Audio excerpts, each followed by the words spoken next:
transurfers and the transurfing curious. This is Renée Garcia here.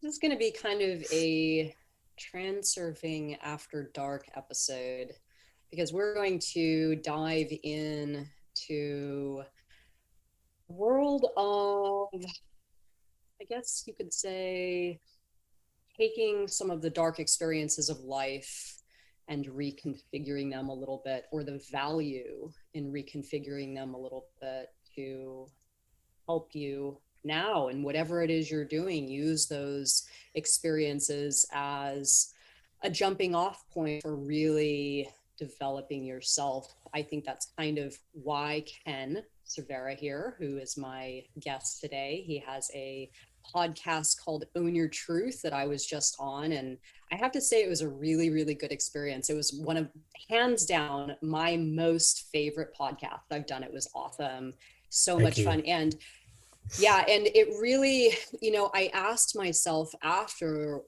why it felt so different.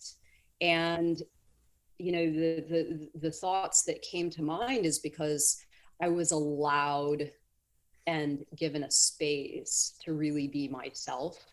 And this is kind of like, as I mentioned earlier before I hit the record button, this idea of authenticity is so sort of widely celebrated right now in our culture. It's like, oh, be authentic. But then there's so little of it, right? There's still, the image is shrouded in what, people perceive other people to want to see, I guess. And sort of still kind of like steer away from some of the, the darker parts of life, but it's in these sort of dark cracks and crevices that, we find our light, we find, we find information and knowledge there that helps, at least for me, has helped me to really excel in certain ways that I know for a fact I would not have the ability or the strength. I think that's maybe what it comes down to is being in some of these cracks and crevices. There's some strength that starts to build there, and then out of that darker space, I've become who I am today, right? And I really attribute a lot of what I have to those experiences. So Ken had me on the podcast, and I really just loved that hour and 10 minutes that we were talking. It was awesome. So I invited him here today. I'm so happy to have you here. And yeah, I've got a few questions about exactly what, we were talking about in your podcast. I kind of want to shoot them back at you, and then also dive into this world of why we should not be ashamed, or not be shy of putting some of this stuff out there, because people need to hear it, right? I mean, totally. We all sort of live in these little spaces where we think that we're the only ones that have experienced being suicidal, or being admitted to a hospital, or not being able to get out of bed, or having debilitating anxiety, or all those things that are very, very human and we all experience, right? So totally. What are your initial thoughts there, Ken? I have a lot of thoughts, Renee, but first, just really quick, I want to thank you again for taking the time to chat with me in my podcast. I think I shared this with you, but I think your listeners would also benefit from knowing after our chat, I had this Zen, calm week of just I was energized, and it really helped me connect, and it gave me insight into why I love why I do it and who I do it with, the conversations I have. So it was so meaningful for me as well. And I just want to thank you again from the bottom of my heart for going there with me. I think dark spaces. How much time do you have? Dark spaces. Yeah. I think, as you were talking, I think what came to mind for me, I often will talk from the lens of my own perspective, just because I don't know what anybody else goes through. So I can't speak on that. for me, I can share what was really difficult for me when I was in my dark spaces, and I call it the dark teachers of my life. Was this idea that I clung to, that somehow it was life was easier for everybody else. You know, it was only me who had these things that I was struggling with, and that it's difficult because I think it's very easy to get lost in the internal journey. And when you believe that there's this external narrative, right, this truth that life is just easier. And what I discovered going through my dark spaces was that, like, you know, this is, I think it's the things that we don't talk about that are honestly, that's our true self. How much we choose to share with the people maybe who are closest to us, that's how we forge these long lasting meaningful connections. You know, and we don't have to share necessarily too much of our story, but something that helped me when I was going through these dark chapters in my life was just finally having the courage to honor that they were actually real, that they were happening and it wasn't made up, right? And I think Mm, once we honor that experience, it becomes less of a mystical journey, less of a cerebral one, and more of a concrete sort of. When I started, it was like, how do I get from one day to the next? And I was sending phone reminders to myself every day to wake up and remind me at 6 a.m. Like, remember what you survived, what you've been through, and who would miss you if you were gone. So it's a very dark headspace to be in for an extended period of time while trying to be happy. So I think a lot of this journey of the dark moments is actually looking back on it. I realize I missed a lot of life wearing a mask, mm. right? I wore it. That's an amazing insight. Yeah, I don't know how you feel about that, but I regret a lot of things and a lot of moments that I missed because that was what it was. There were moments where I felt happy um, during pivotal moments of my life when literally nothing was going wrong. It was just about me going through my own internal journey and projecting that outward externally, saying, "Yeah, totally fine." Meanwhile, there's just like this disconnect, even from the closest people in my life, because I wasn't able to be present. I was lost in my own pain. And sure, that's very dark, and we can get more specific if you like. But just to kick off the conversation, that's really what comes to mind is in terms of what makes it hard, right? Is what we project outward. Like, I'm fine, but are we Yeah. really? You know, um, that's something that comes to mind for me. Yeah, What are your? yeah, I think that, that's a really good point when you were saying that just now, what came to mind for me, when you said there was a lot of life lost when you were wearing the mask. Mhm, For me, is that what your words were, if I remember correctly? 100%. Life, Yeah, I was yeah, missing out on life. Yeah. missing out. Yeah, exactly. So, I went through something very similar when I was really, really struggling to try to find who I was, like, and how I was going to gain success, um, how I was going to be defined. And Mm, I thought that all that dark stuff was like not it wasn't going to make the cut. Like I mm, couldn't. And I know I talked about this on your podcast a little bit, about how mm. you can just bring that stuff with you along on Yes, I your, love that, by the on, way. yeah, it doesn't need to go. You don't have to get rid of it. But at the time, I'm probably in my late 20s, early 30s, and I'm thinking I want to be successful and I want to have this life. And all of these dark things and experiences and thoughts and states that I get into, they're just not going to come along. And I started to try to create this persona where it was just totally fabricated.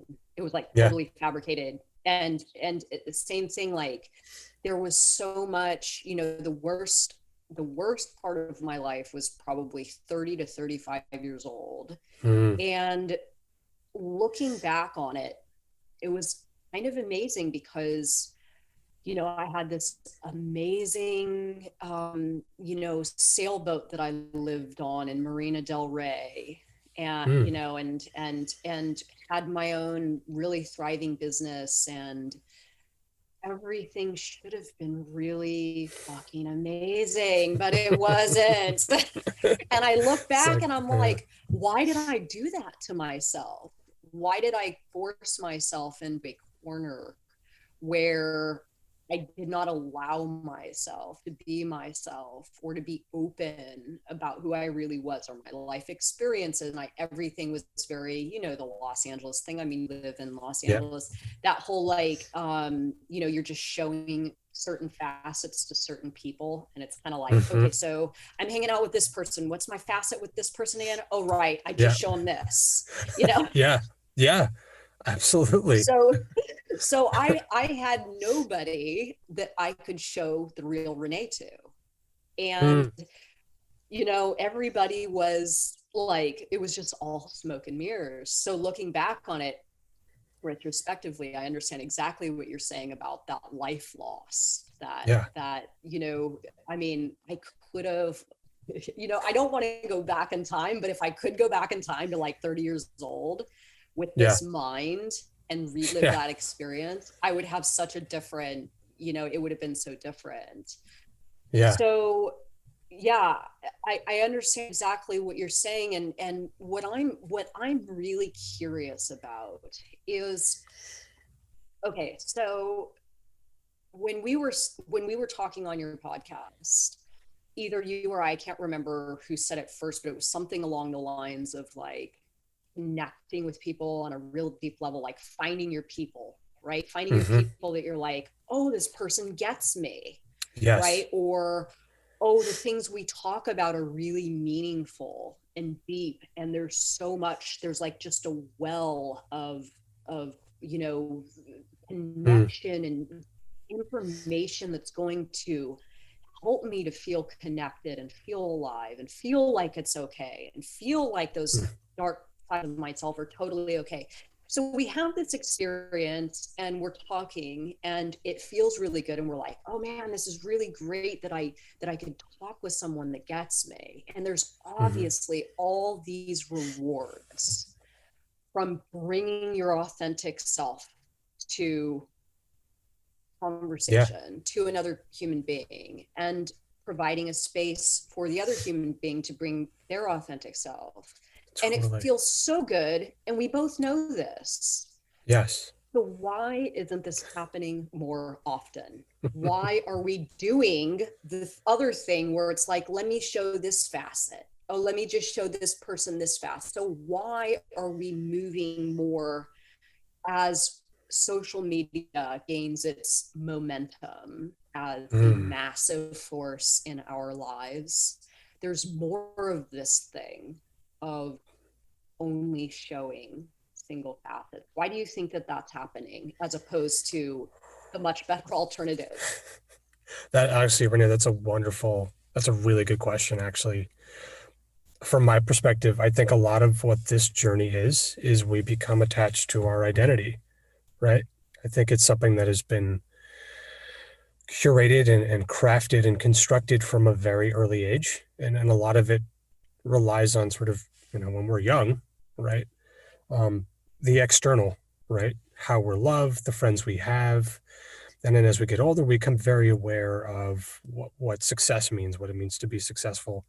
Maybe we try to define what our version of success is. So I think I spent a lot of time cultivating and crafting this identity of who I believed I was supposed to be or should be. And it wasn't until I started to ask myself, well, who am I really? Did I start to get some answers? So just to kind of answer your question in a more in-depth way, I think there's an internal fear naturally that goes with sharing too much, right? Sharing just enough to let people in, but not too much so where they may judge us one way or another, because I mean that's very scary. And I went through that journey in my own relationship, right? Which is how much to share with my significant other or with my best friends or with my quote unquote ride or die homies. Like we all have Yeah, yeah, different yeah. tiers and layers of people. Um, and I think it's very natural to protect it because the public persona or the image as we portray it on Instagram or Facebook or at work or even amongst our own network of friends and family, um, a lot of work has gone into it. And I think there's an element of avoiding those deeper conversations because maybe there's a fear that too Fear much of is going to be loss. discovered, fear of loss, losing that connection that we need in a very specific way in a very specific time in our life. And I know I dealt with that fear as well, where it's like if people really knew the stuff that I struggled with and some of the mistakes I made, would they still want to be in my life? Would they judge me? And that's a very terrifying thought. I think it's a rare thing from my experience to have on a semi-regular basis, very deep, meaningful, open, and authentic conversations. And I think I use the podcast to some extent as a way to do that because it's incredibly fulfilling and rewarding. Um, but I really wish we could have that courage to open up. We're all going through our stuff, right? We all have our journey. But I think at the root of it, it's about, sure, being judged, being rejected. And a lot of that's evolutionary, right? Like if we stand out from the tribe, if we appear weak or we can't cut it, then we're going to get left behind. So some of this is hardwired in our brains, right? That's why the fear of public speaking is worse than the fear of death for some people, right? Because you're literally seeing people in a room who may judge you, may decide you're full of shit, maybe like, nope, we don't like who you are. And I think as human Yeah. beings, we're all, no one wants to not be liked. I remember the first time I got a 2-star review on my podcast and it like gutted me. I was like, but I'm just being authentic. I'm giving, like, I'm not judging people. I'm like, there's people I out there that know. don't like Believe me. me. And I'm like, oh, I get it. Like, this is the journey. This is why I love what you talked about in other podcasts too. And I think with Daniel McGenna, you mentioned this, where I think part of what makes it possible for some people to succeed versus the ones that get stuck is the willingness to move through that fear of being judged, getting a shitty review or an awkward comment, and just embracing it and knowing that's what's going on in a certain chapter in someone's life, and it has nothing to do about us. So this is a long answer, Yeah. but I'll summarize it. I'll cap it. Um, I think the tail end of this journey really starts to get interesting when we just embrace that as a fact of life. Like we're going to be judged. People may not like us when they see all of us. So to have the courage to be all of you to another human being, I think for me, that's where life really begins. Because then we start to get some real answers and clarity, you know? Um, sorry, I hope I answered your Yeah. question. No, you did. You did. I mean, this is, I have so many thoughts because, Yeah. I revealed things on your podcast and I didn't tell you this, but things that weren't out in the open before. Yeah. And, and I was incredibly nervous leading up to it because it was kind of like a reveal, even though very briefly mentioned and not glorified at all. Mm. It was like throwing it out there. And I agree with what you're saying with that fear of, that fear of standing apart or the fear of somebody judging you for past actions, like or developing Yeah. an idea of you. And for me, you know a lot of what I've been doing, I don't want to say has been fractured, but like the persona that I have brought, even though authentic in nature to what I've been showing people, um, there's a lot of my story left out. Hmm. And I've done that intentionally because I felt like it's not part of what I'm doing now. It shouldn't be a part. But at a certain point, it's kind of like, well, you, Renee, want people to know that, again, all that stuff can come along with you to success. Like what you were saying about if they only knew who I was or what I've gone through, like different levels or layers of what is exposed to other people. And for me, talking about certain things now, or at least opening up to the idea of talking about certain things, is like, I have to move through that space of being fearful or intimidated or having anxiety about how that's going to actually impact me as an individual and what it may actually mean to someone else that needs to hear it. It's like, what's more important? Your mission to actually, help people, or you maintaining your fucking image, Yeah. So it's like, Hell yeah. there's you know what I'm saying? So it's like, oh gosh, okay, so this is where the rubber meets the road. Am I going to be one of those influencers that are only willing to go so deep because I don't want to actually put it out on the line because it's too scary? And it's fucking terrifying. I mean, family members could watch it and be like, what in the hell? Or, people that are in, other countries, like some Middle Eastern countries, that their cultural situations are much different, be like, what the hell? I think what it boils down to is, do I, or do we, or, do people that are the people that say they really want to help others, are they willing? Am I willing? Are you willing to actually kind of throw yourself out onto the train tracks a little bit to like really do the thing and put it out there permanently? It's forever. Yep. Forever. It's a big leap. And the bottom line of it is, for me, is that sacrifice in line with my intention, right? And my answer is obviously yes, otherwise I wouldn't be doing it. Is that sacrifice in line with my intention? And am I willing to go there? And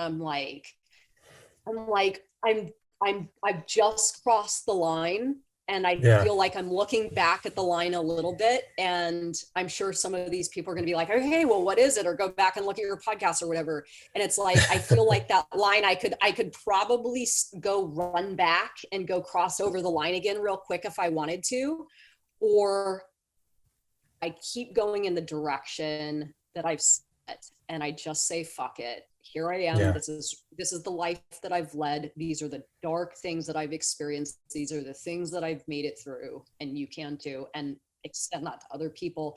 Throw out whatever I can, regardless of its permanency, and just go. Just go. But you're definitely providing a platform for people to do that too. And it sounds like you have figured out something on your own journey, some value in exactly what it is that we're talking about. This. Yes. I mean, first, like actually the process of doing it. I just to acknowledge everything you said. What's amazing is I could sense it in your voice when we were talking about it. So those moments right there, when you talk about finding your people, like that's kind of what it's about, right? Because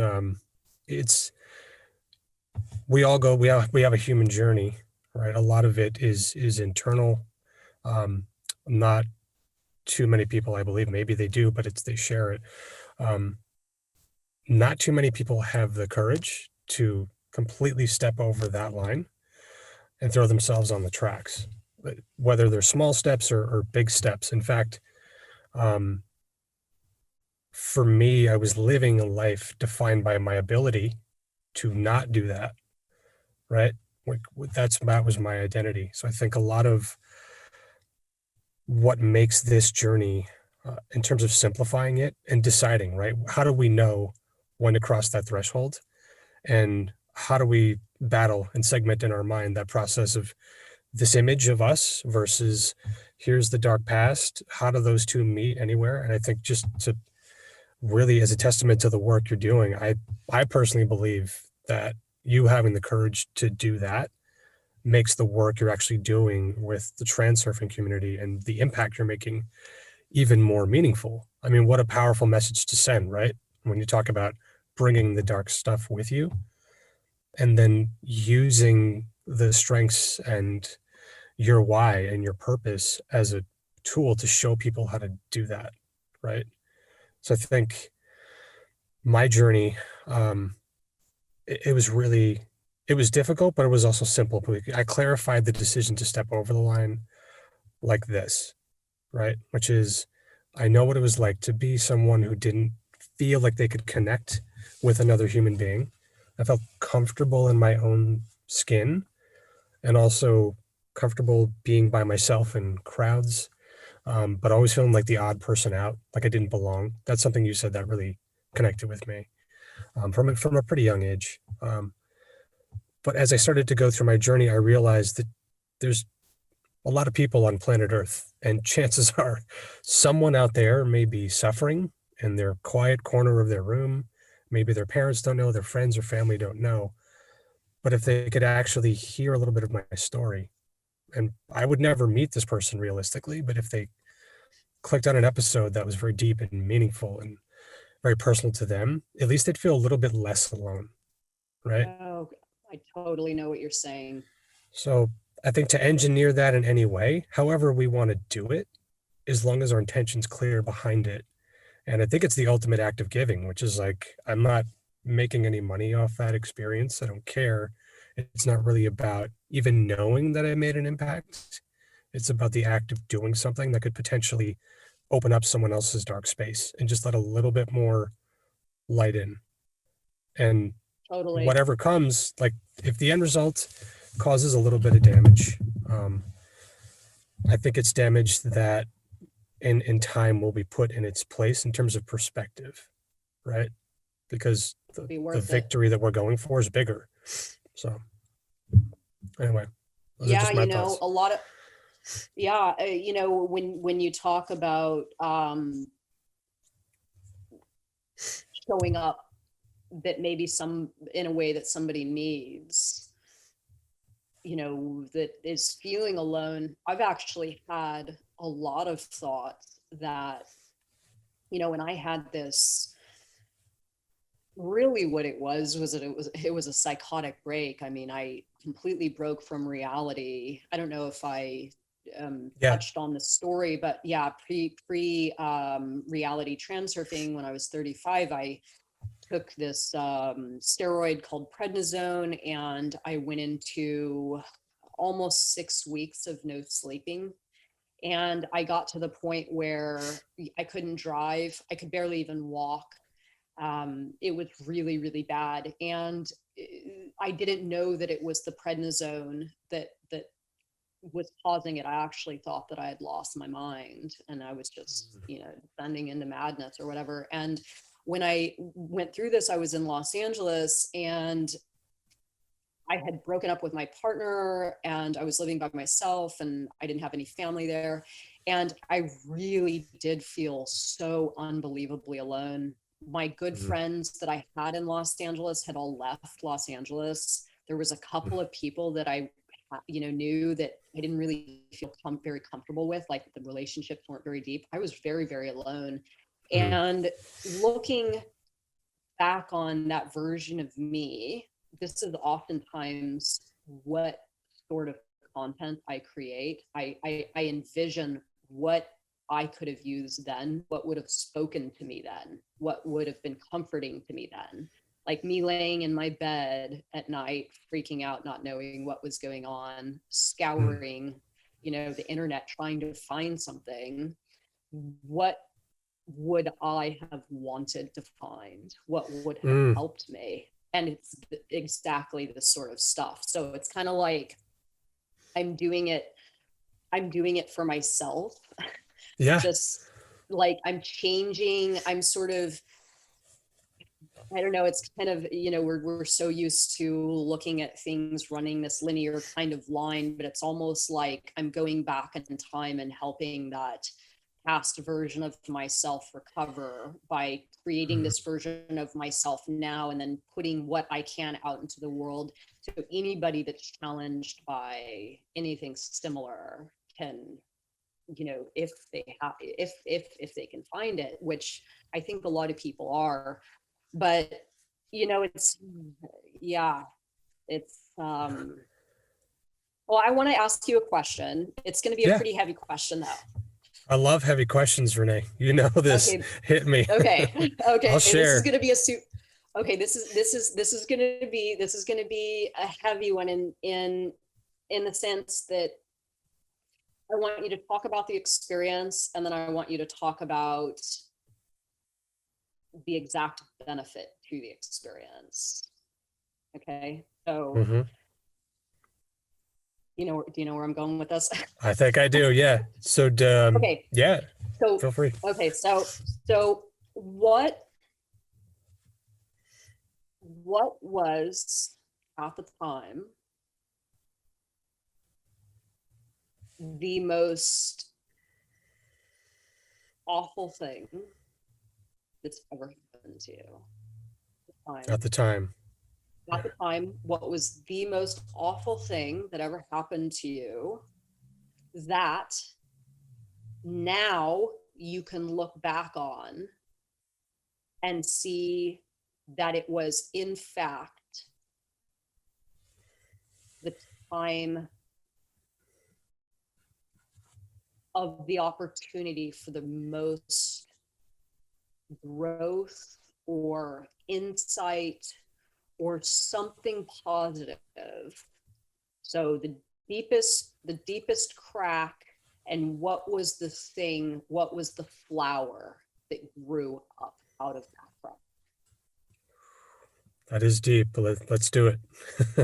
Go for it. And honestly, just thank you for asking. This is something that I've talked about before, but I think this will be a unique sharing of this experience because I have a lot more clarity around it now. And this is something I shared as episode 21 of my podcast called My Dark Teacher. And this is where I openly talked about my suicide attempt when I was 29. So that was the deep crack for me. That was the darkness. That was the descent, into what I believed was the end. And I was determined to end it. I was determined to die, and didn't really see the light anymore. So I think going into that experience with the intention of ending things for forever.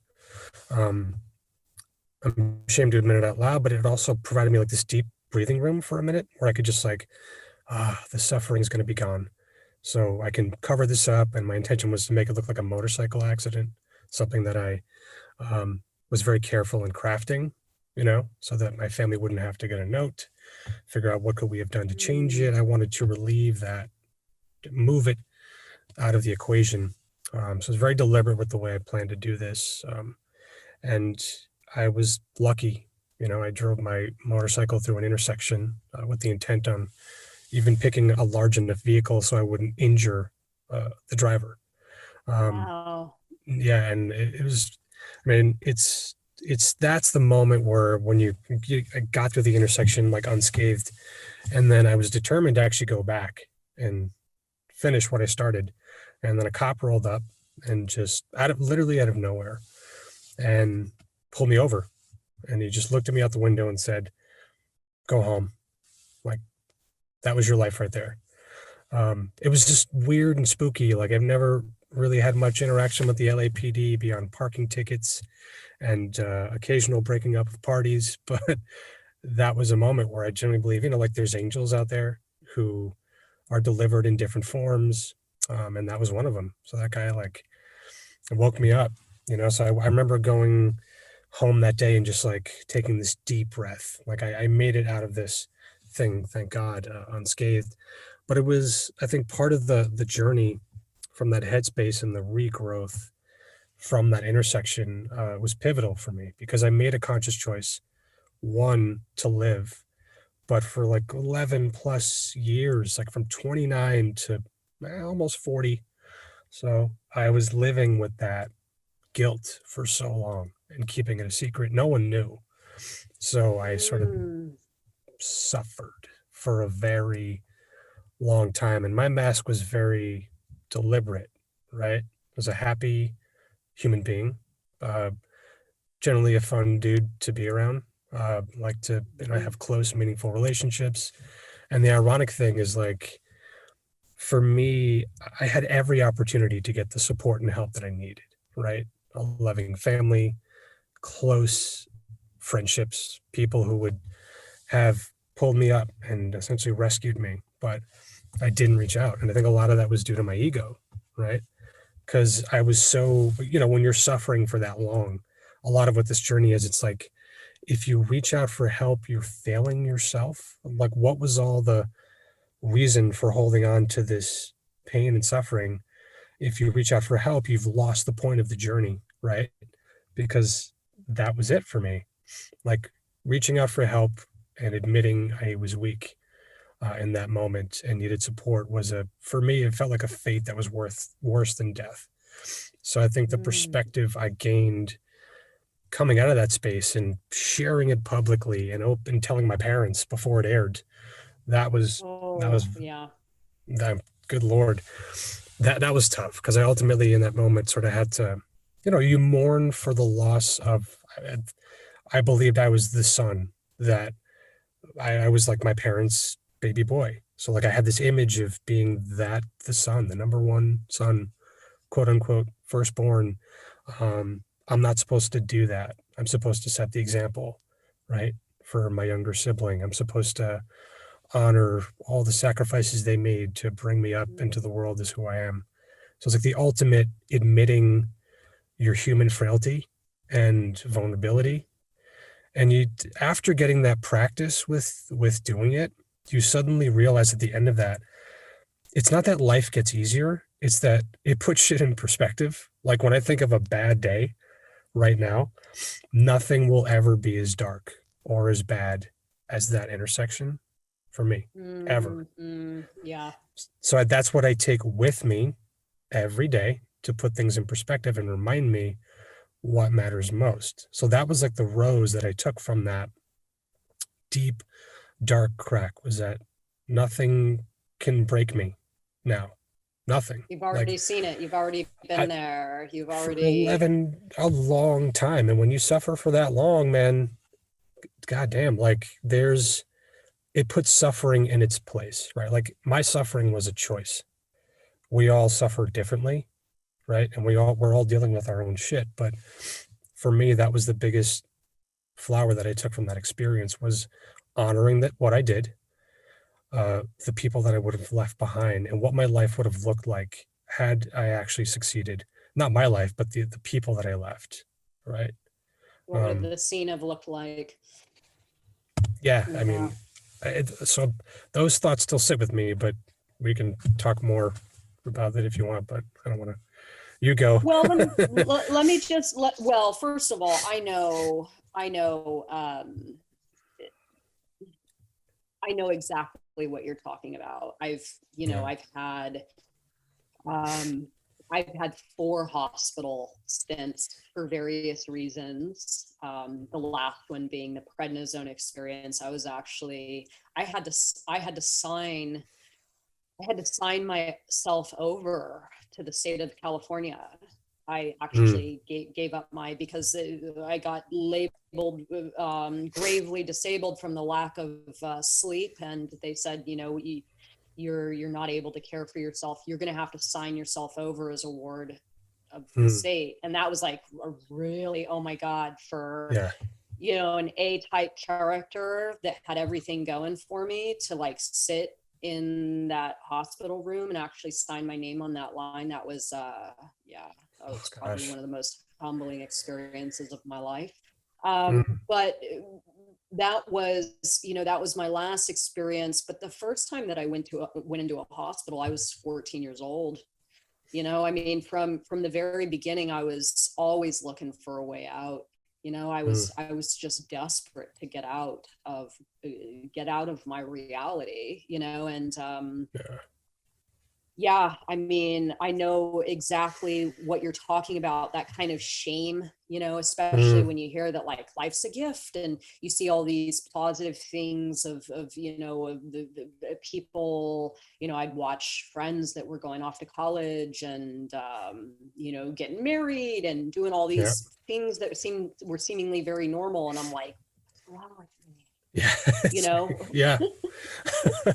wrong with me. But it's interesting though, because you know it it almost seems like when you're in the dark, you would be more apt to seeing others in the dark too, but you don't. Mm. It's almost like there's some polarity there, just like you said, everybody else looks like they're kind of doing well, and then you're like, what's wrong with me, um but it's been in me doing this now and really coming to the light, like really Mm. coming to the light and really understanding, the power of what we call advantage in the transurfing modality. And this is seeking the advantage from any and all experiences in life. There's nothing's good and nothing's bad. It all is just about the meaning that we assign to it, right? So if you Yes. perceive it as a bad thing, that's a bad thing. And if you decide that it's going to be a good thing and you're going to flourish and prosper from that experience, then you'll do so, then you'll do so. Mm. But it's been in coming over to this side that I've actually realized that there are so many more people living in the dark, living in these dark crevices and cracks, or carrying these past experiences with them. There's so many more of these people than I would have ever believed, even though I spent so much time in the dark myself. It's Mm-hmm. actually coming to the light to see, wow, this is really like a thing. This Oh is yeah. really a thing where there's just lots and lots and lots of people suffering. So I guess what I want to ask you now is, let's say somebody's watching this right now that's suffering, right? Mm. They're in it. They're in the Mm. throes. Mm. What is the, I don't want to say the quickest way out, because here I am saying that, you know, there's advantage in all events, and, the flower growing out of the cracks. We don't want to, urge people to change something that may ultimately be to their absolute benefit. We don't want to encourage people to get out of a space quickly that Mm. there may be something truly of value there. But Mm. how do you separate the suffering that you're currently experiencing from a state of being that feels it so viscerally that there's almost no room for light? It's like, no, but I'm fucking suffering. How do you Mm. extract the fact that you're suffering and remove yourself from it just enough where you can still take a step towards the light, but Mm. still honor the experience? Mm. How would a person do that? Man, that is a amazing question, Renee. Seriously. Um, wow. I think if we could crack the code on this, we could write a book and Yes, this be. is. Well, I can give you the micro step if that's helpful. Um, and again, I think to be mindful, I can speak only about my experience. And I think what helped me and what may be of value and service to others who are in that space is, one, to know that there is value and there is meaning and there is a reason for the suffering in and of itself. It's not a waste. It's, and I'm talking about the worst suffering. I mean, I'm imagining someone right now who, like, if their only lifeline is the people who would miss them if they're gone, what if they don't have those people? What if they're actually really alone, right? Mm, They can take at least as their first step the truth that I've experienced is that there is value to the suffering, to all the pain. It has a purpose and it has a meaning. And if you can acknowledge that first, that may relieve just enough of the guilt and the shame that you're going through. And it will free up space and maybe even an opportunity for you to find a path and a way to use it. And I think the ultimate way, long term, to heal is just taking those micro steps, one step at a time, and knowing that at the end of this journey, you can find the gratitude for everything you're going through. And that will be, I don't want to say the path to healing, because I don't believe, honestly, that I'm fully healed, and I may never be. Like, I'm still walking this path. Like, there's parts of me that still are sort of left at that intersection. Um, but even that, as my truth, right? There is value to that, in the ways that we're broken apart, right? Sometimes we collect all the pieces as best we can, but sometimes they don't all fit together the same way again. And it's okay to yes. be fragmented and broken in your own way. Like, and know that there's no blueprint for any of this shit. Like, there really Yeah. isn't, you know. And I No. think letting go of an expectation is going to be the next step. It's like, when or how will I get healed? I mean, I wouldn't recommend anyone start from that framework or that narrative just yet. It's just acknowledge that you're in pain, know that there's value to it. And if the suffering is just something that cannot be endured, the act of actually speaking out loud to someone you trust about getting support or that you are suffering, the words need to escape your vocal cords. There needs to be some kind of voice or action taken, um, to start to get the support you need. I mean, everyone's got their journey, right? But I think the biggest thing I took from all this was really just looking back on it now. I'm grateful for all the ways that I got broken, all the ways that I gave up, because now, God forbid, if my son is in that same place, I'll know exactly what to do, or at least I'll have an idea, right, of what to say and how to frame it. And that's the gift, right? Like, maybe that's why I was supposed to get so close to death, so that I could teach my son how to live, right? Yeah, that's an amazing. Yeah, that's amazing. I mean, that's a really, yeah, totally, I totally, uh, I totally get what you're saying. It's,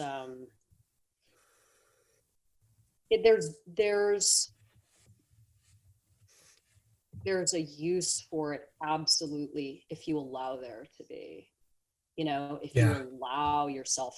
And I think that's probably why we've connected like we have, is because we're both doing the same thing, right? yes, we're 100%. we're actually assigning a purpose to the past suffering. We're like, okay, it's not going to be wasted, right? Yeah, It's not going to just get swept under the rug. Like, I'm going to take it, and it's going to produce something for me now. absolutely. Yeah. I mean, I think that's wonderful about the work that you're doing, Renee, is from my perspective and what you shared, you're opening up this space your own way. What did you say? Like, this is your doorway? I think this is This your is my why. door. Yeah. This is my, you're like, And I think for anyone who's suffering, use that suffering, just open up to the possibility that everything you're going through is just cracking up open a door that you wouldn't have been able to open if you didn't go through the suffering, you know? So a little bit of hope can always be found in those like hopeless moments of life. I generally believe that. So, Well,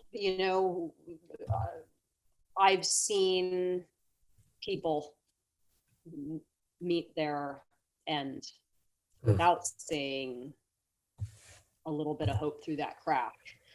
yeah, So it's all about, you know, it's all about perspective, and it's all about being willing to sit with yourself in that space sometimes and just like know that it will change, it will evolve, something will happen, mm, but your thoughts are going to be the one to set the vector of that flow, right? I mean, totally. you gotta have, and I think that's why I was interested in being on your podcast when I heard Dan Mangena talking about, you know, going to prison, going to Yeah. prison and that experience. And I was like, oh my God, this is exactly what I've needed to hear. Like that someone else was down at the bottom and Yeah. and saw like, even though there was a white knuckle period where it was just like, okay, I got to get through this, or Yeah. whatever the genesis was of the experience and the evolution out of it, um Yeah. that that's a that's there, it's an option, it's a possibility. And getting back to what I said about creating content, that I would have liked the suffering Renee, the in pain, the bottomed out, if I could just like say that to myself now, like, oh my God, it would have changed. It would, I wouldn't have felt so alone. It would have been Right. amazing. It would have been amazing. So, I had Mm, I had a few questions that we kind of just like naturally went over, yeah. and went even much deeper. But I guess what I would, one last thing that, and you've already touched on this, obviously, your ability to help your son navigate, um, life and reality and Mm, all that stuff is something that's definitely flourished out of that dark crack, right? But hmm. and your podcast, creating a space where people could share, their own truth. But what's one other thing, something that's helped, something that you feel you are now, um, something that has flourished out of the crack in an unexpected way, that Mm, you just feel as though mm. it's an attribute to who you are now? Would you say your ability to connect with others, or? Yes.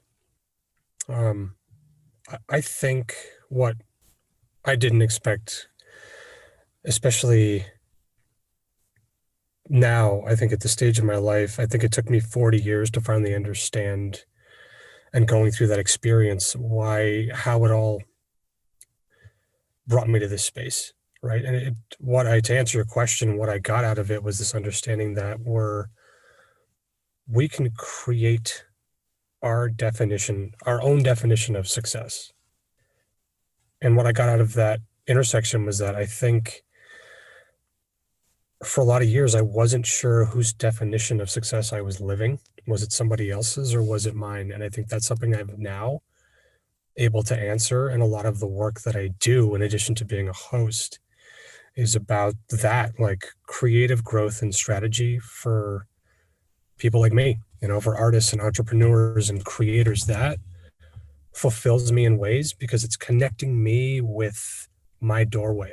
Like the things that I directly struggled with and the insights I gained from them are about cutting through the noise and actually just figuring out like how to align our strengths and what brings us joy in a meaningful way so that we can do everything we need to do while we're working, close the door to the day, and then come home and be fully present for the moments and the memories that like fill our lives.